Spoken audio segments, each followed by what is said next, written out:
Okay, I'll start with a personal experience. We took all our students to Ghetto Fighters House Museum this year.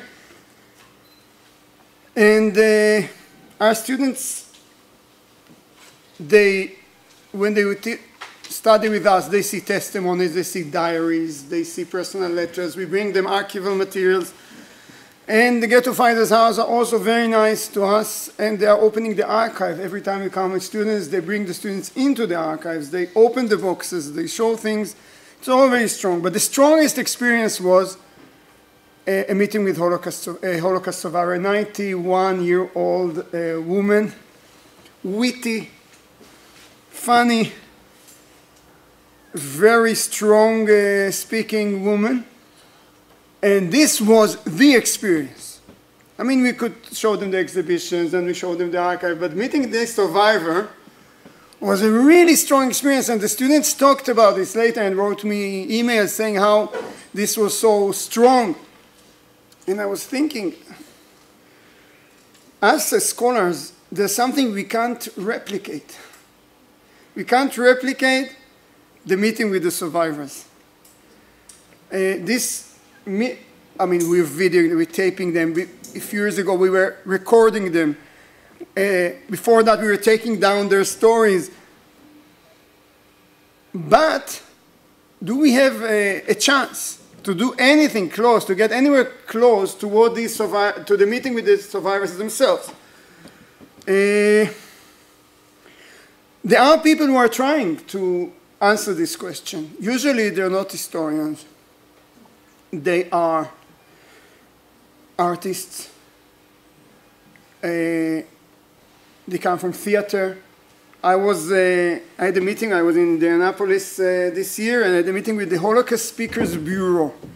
I was wondering what will be the average age of the Holocaust Speakers Bureau in Indianapolis. These are the guys who are going to schools and talking about their experience. So it turns out, apart from two really young child survivors, one of whom is a survivor of people who escaped from Vienna. So actually, apart from them, everyone was second generation. This is the Speakers Bureau. They are telling their parents' stories. And they are telling this is personal. They are coming to the classroom and they are speaking about their family story. So they have found a way to bring the personal interaction back into the classroom. Second, third, we'll see a movie done in the third day of the conference. We'll have a movie done by an undergraduate student who did an animation movie of her grandmother's testimony, which is amazing. These are things we don't do usually in academy. Maybe the answer is not in academy. We hear a lot of attempts in doing testimonies, making them even more modern. I'll talk about holograms. This new idea of doing testimonies, picturing the survivor with 7 cameras, and then the USC are trying to do this, or maybe they are doing this. So you'll have this weird, like Star Wars, you'll have people sitting in the classroom, and suddenly there'll be a hologram of a survivor, and he'll tell them his story. I must say that the problem is new technologies always make old technologies obsolete. So once we were writing down, and I found a memo by Rachel Auerbach, who opened Yad Vashem survivor testimony collection department in 1954. And she says, if we could only have tape recorders. Now I know how big these tape recorders were because Dov Levin was recording not on tapes but on records. He was schlepping all over Israel in buses with a big recorder, recording partisans who were with him in the partisan movement in Lithuania. So, and this was really state-of-the-art. Little green records they were recording testimonies on. Then we had the cassette recorder, and Institute of Oral History in Jerusalem has all its work on cassette tapes, which are obsolete again. And all the first programs of recording, like Fortunov and stuff, and then you have video. And I was reminded of this rock song from the 70s, video killed the radio star. So video killed the audio, and now holograms will kill the video. But can we, should we, or is this the answer? Just to get into more and more technology, and we have to take into account that when the Holocaust, the Visual Foundation, Spielberg's collection went into USC, one of the reasons they went in was that they were promised that USC will undertake to upgrade the technology of all the files. That means if there will be the next stage in video technology, they undertook to change all the files, all the formats to the new, because this is a big problem in digital formatting. I mean, you have testimonies which you can't hear because no tape can play them anymore. No computer can play this type of files. So they were promised. A part of the deal was that USC will find the money to update the files. So the question is, what will happen in the future, and what is our role in this endeavor? So I think, I believe that as academics and researchers, we are not into holograms. I mean, maybe we can help the people who are doing holograms. I'm a bit uneasy with holograms. I think also holograms will be old news in a few years. So it will be old technology, and they'll be stuck with this. Yad Vashem, by the way, I had to say, they are trying something else. They are taking the survivor, a small group of survivors. They took each one of them to a tour of his Holocaust story. They went with him on site to his hometown and to Auschwitz, and they built 1 hour long DVDs built on the testimony on site, in situ. So we have another attempt to do this. I think as academics, we have to look for the answer somewhere else. And maybe we should start by looking at the first people who collected testimonies and try to see what they were worried about. I know also by peeping into Susanna's PowerPoint that not only Jews were collecting testimonies or questionnaires after the war. We know that. And we know that there's been no comparison done whatsoever until now. I didn't meet anything done, for example, in Poland, the comparison between Polish state-driven questionnaires and Jewish questionnaires, and the answers given to both.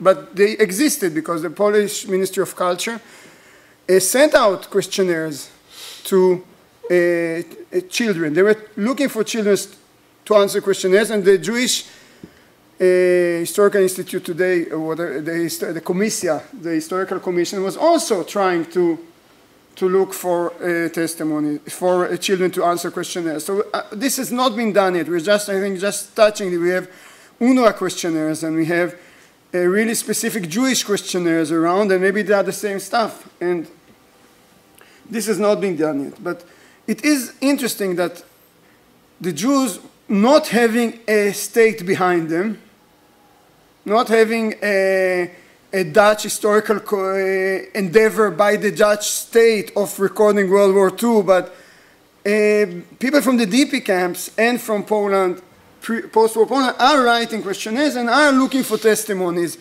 And I'm always astounded by the fact that by 1945, we have already the instructions of how to interview a child. And it's long instructions. How do you get a child to tell you his testimony? This is state of the art, 1945. I mean, people today have a lot to learn from what these people understood on interviewing children in conflict. And this is one of my hopes, that the whole field of what we are doing in Holocaust Testimonies will really enrich things that are happening today in trying to understand the world we live in better. 1948, in an article on the state of Holocaust historiography, Philip Friedman elaborated on the importance of testimonies to telling the Jewish story of the Holocaust. Because one of the things survivors find out very fast and very soon after liberation, is that the Jewish story of the Holocaust is not exactly the main priority of the societies they live in. And if we can say about the Netherlands that at least it is a chapter in the official history, in other places it's a very sore chapter, and people are not interested in this. And we can see this in the Nuremberg trials, etc. First and foremost, in Friedman's eyes, is the importance of testimonies for filling out the many lacunae in the investigation of the destruction and uncover entire chapters in our internal history. Without these testimonies, we would know almost nothing about the ways of life in the ghetto, about the way they earn the living, the cultural life, the fate of people there, their creation and their destruction, about folklore in the ghetto and the concentration camp, and the inner psychological aspect of external events, and etc. So, this type of information about the psychological state of the experience of the Jews during the Holocaust, or their cultural life, or their inner social life, will not be looked for by non-Jewish bodies. These are chapters that no Jewish investigation committee or magistrate or an attorney will react to. They will certainly not record, because from the judicial and formal standpoint, these facts are not important. I mean, what the world is interested, if it is interested, in bringing murderers to trial after World War II, is not in learning how Jews live their life in the ghetto. And this is something you can learn only from testimonies. So one aspect is the internal Jewish experience. The other aspect is something that I was looking at David's presentation. And actually, this is Friedman's claim. There is no doubt that without these testimonies, we will never be able to reconstruct the murders of the Nazi oppression, the robberies, the deportation, the slaughters in their entire tragic scope, because the German bureaucratic documents conceal and suppress the gruesome truth. So this line by Philip Friedman can be heading to much of the work we do today. When you look at German testimonies, they are dry, no testimonies, official documents, they're very dry, etc., etc. But then, if you look at the Jews who were there, the survivors telling the story, you find out that it was really a terrible ordeal, and you can find out a lot about anti-Jewish sentiments, you can find out a lot about other things which are not existent in German documents. So we need Holocaust testimonies for two things. One is for telling the Jewish perspective and experience of the final solution. Two, for exploring Jewish life under Nazi rule. And I think we look at the testimonies in this conference, you can see we are actually bringing to bear what Friedman was thinking about in 1948. Philip Friedman, if I didn't say, he's becoming more famous now. A lot of people are writing about him. Specifically, Ronnie Stauber published a small book on him in Israel, in Yad Vashem, in English. Natalia Alexiun has been writing several papers on Philip Friedman. Philip Friedman was one of the few surviving historians of Polish Jews who survived the Holocaust, lost all his family, survived in hiding in Krakow, writing bulletins for the underground. And after the war, his revenge on Hitler was to start recording the Holocaust. And he built a master plan of how Holocaust research should go on, should develop it. And I think this is, unfortunately, he died in 1960, so the 15 years after the war, he was the main figure in Holocaust research. Everyone was relating to him, corresponding with him, asking him, and then he disappears because he dies, and the whole thing changes. So Friedman was also worried about testimonies.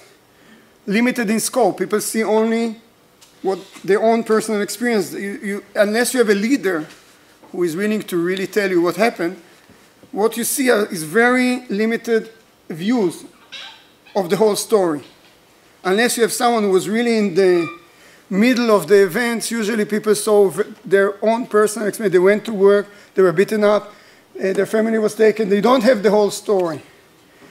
Another thing is limited in availability. If you have a place where Jews were all murdered by the Holocaust in Bullets project in the Ukraine, you find a lot of places where we have no one testimony.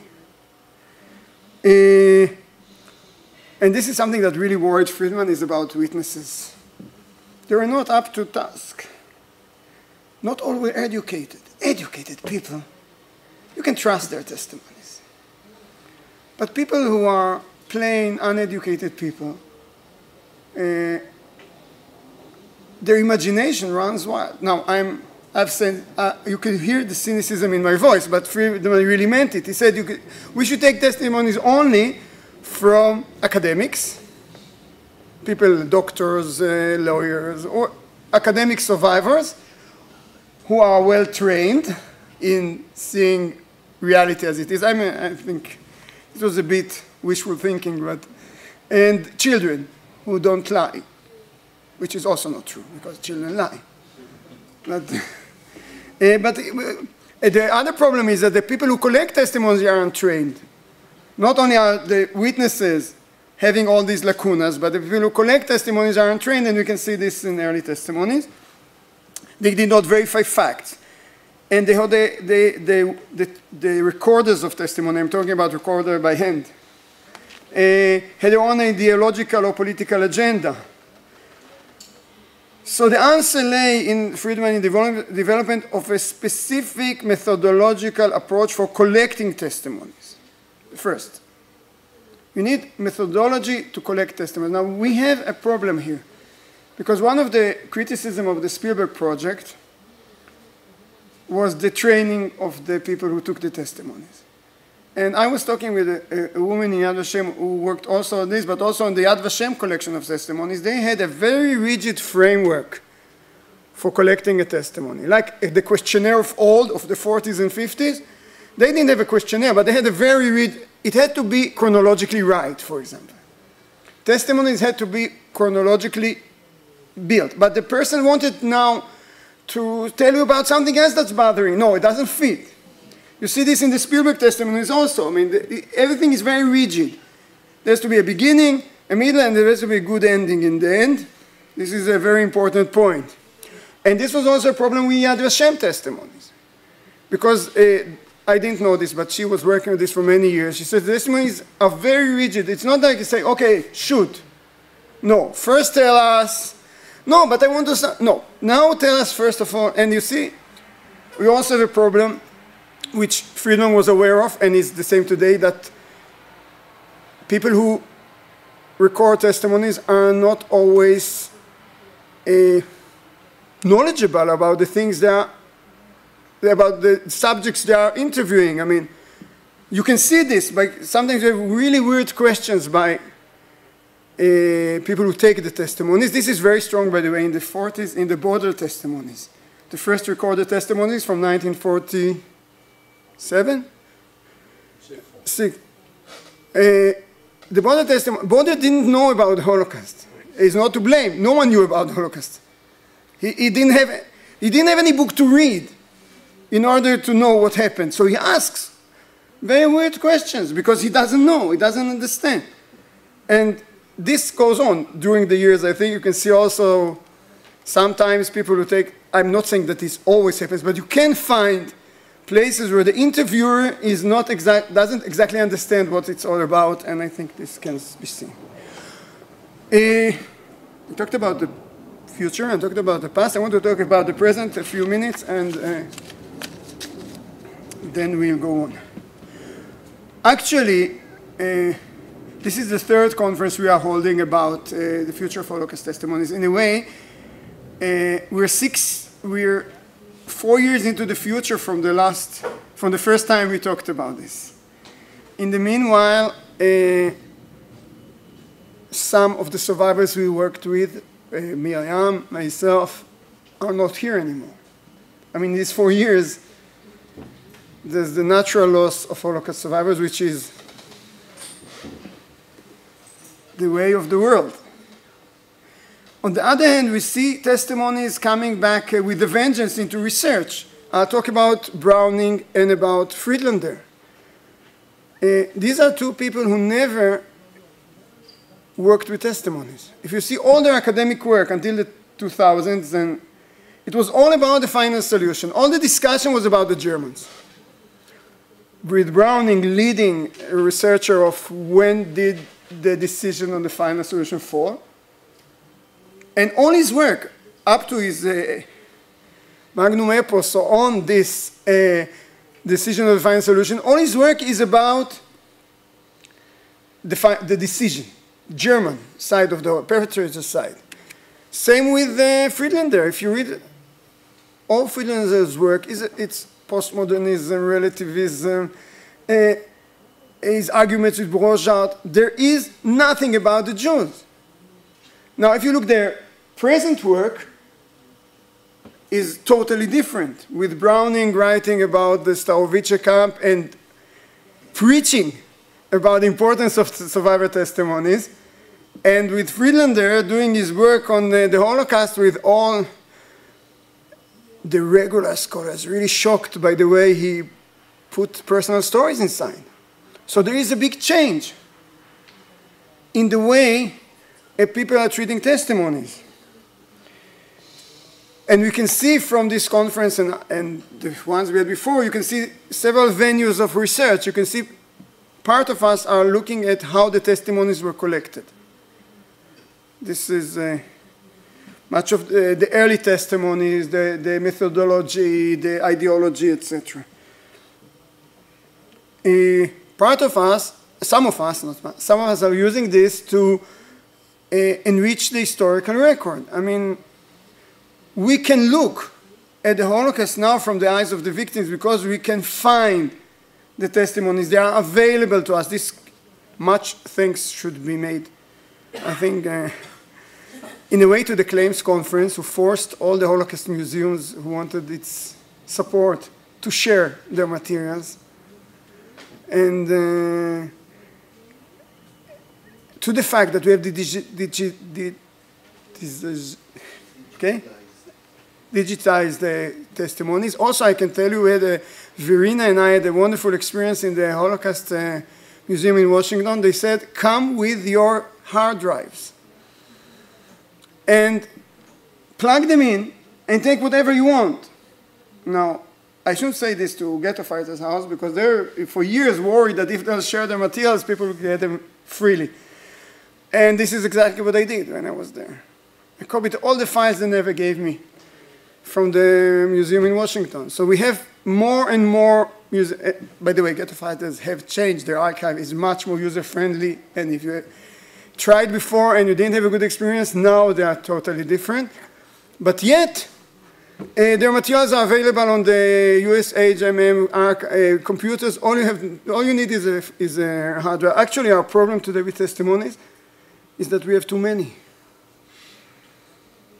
We have too many testimonies. I mean, when you want to do research, I mean, if you take camps, breaks down to a smaller number, but if you want to talk about children's testimonies, once we had to prove to the Claims Conference that they exist. We built a database of where you can find children's testimonies. Today, there's much more availability. Now, your problem as a researcher is starting to read all this and analyze this. And so we have our problem comes from a different place, thanks to a lot of infrastructural work done by the museums and encouraged by European Union in the ERI project, encouraged by the Claims Conference, etc. I will say two things for us. We have a lot of new possibilities now in testimonies. One is we have all sorts of new histories, like history of emotions. We didn't see research, we're starting to see research on emotions in testimonies. Now the problem is that the early collectors of testimonies didn't record emotions, especially the dry historical ones. So we have a problem here. I mean, they wanted to set the historical record right, but they actually did not want to start hearing how people were afraid or what did they feel. This was not in the vogue in the 50s, 40s and 50s. I mean, not only in Israel, but anywhere. People were not exactly attentive to people telling how they felt. So in a way, we need here cooperation between historians and literary scholars and psychologists who are going to the testimonies and trying to uncover from this many times dry material, especially the early testimonies, trying to find the inner workings of the witness. We did see this in the conference. Our first conference, Rita Horvat, who was a colleague of mine who some research on children's testimony, she showed that you can see on the testimony where people press the pen. In the emotional parts, you can see the children writing differently in the emotional parts. You can see the emotions through the way the essay is written by the child. So I think there is a lot of work to do here. Also, of course, history of children and family. We're again and again coming back to children's testimonies. Turns out that it's becoming a stronger and stronger field.